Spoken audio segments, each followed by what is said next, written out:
जोंबो जिहेतु हाथियार हमनानै जि संग्राम खालामनाय आरो बिनिखायनो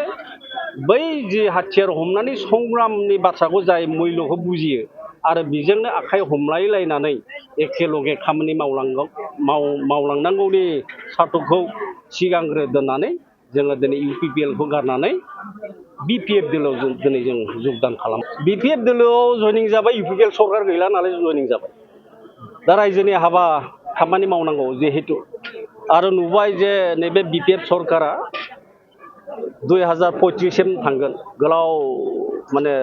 मोनसे परिकल्पना जिहेतु दं आरो बेखिनि समाव जोङो UPPL दोलोआव जदिय दङमोन आरो जाखिनि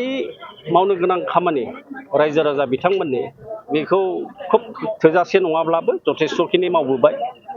आरो जाखिनि खामानिफोर रायजोनि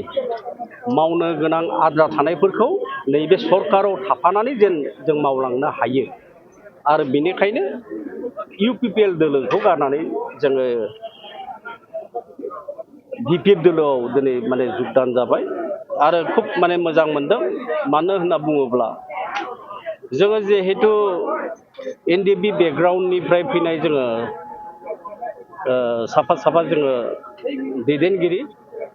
आरो बिनिखायनो जि NDPनि माखासे इस्युसफोर थाबाय जोंनि केसफोर दाबो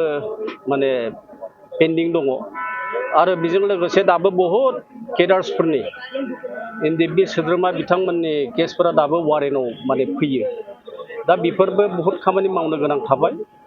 आरो गोनांथारसिन खामानि मावनो गोनांब्ला जे जोंनि NDPनि जे गायसन आफादगिरि रन्जन दैमारि सार बिथाङा दासिमहालागैबो जेलावनो दङ दा बिनिखायनो नैबे दानि सरकारनि मुरब्बि मानगोनां हाग्रामा महिलारि बिथाङा मोनसे खोथा होदों जे नैबे सरकाराव थानाय समाव जे जेलाव थानाय माखासे NDP दैदेनगिरि इनक्लुडिं रन्जन दैमारि बिथांखौ दरननायनि जि बाथ्रा आरो बेजों लोगोसे जाखिनि केसफोर बेफोरखौ उइथड्र खालामनायनि जि बाथ्रा आरो बेखौनो नोजोर होनानै बिथाङा खामानि मावलांगोननि जि मोनसे आसा होदों आरो बेखौनो जोंबो फोथायदों आरो जों जिहेतु NDP बेकग्राउन्डनिफ्राय फैनाय जोंनि संग्राम जोंनि दुखु दाहा जोंनि नांनाय जोंनि बावसोमनाय बेफोर गासैबो बाथ्राखौ सोरबा सासे संग्राम हाथियार हमनानै संग्रामजों फैनाय बे मुरब्बियासो बुजिगोन दा जोङो नुनो मोनदों जे हाग्रामा महिलारि बिथाङाबो मोनसे समाव हाथियार दैनानै बेबो संग्राम खालामनायमोन BLTनि बिथाङा सासे गोख्रों चेयारमेनमोन आरो बिनिखायनो बिथाङा जिहेतु हाथियारनि जि मोनसे संग्राम आरो बे संग्रामनि मुल्यखौ बिथाङा मोजांसिन आरो साबसिन बुजियो आरो बिनिखायनो जोंबो जिहेतु हाथियार हमनानै जि संग्राम खालामनाय आरो बिनिखायनो बै जि हाथियार हमनानै संग्रामनि बाथ्राखौ जाय मुल्यखौ बुजियो आरो बेजोंनो आखाइ हमलायलायनानै एखेलगे खामानि मावलांनांगौनि सार्थखौ सिगांग्रो दोननानै जोङो दिनै UPPL खौ गारनानै BPF दोलोआव दिनै जों जगदान खालाम दा बेनो एक नाम्बारथ' जोंहा रन्जन दैमारि सार बिथां आरो बिथांजों लोगोसे माखासे NIA आरो CBI केसाव जाय बिथांमोना कनभिक्टेड जानाय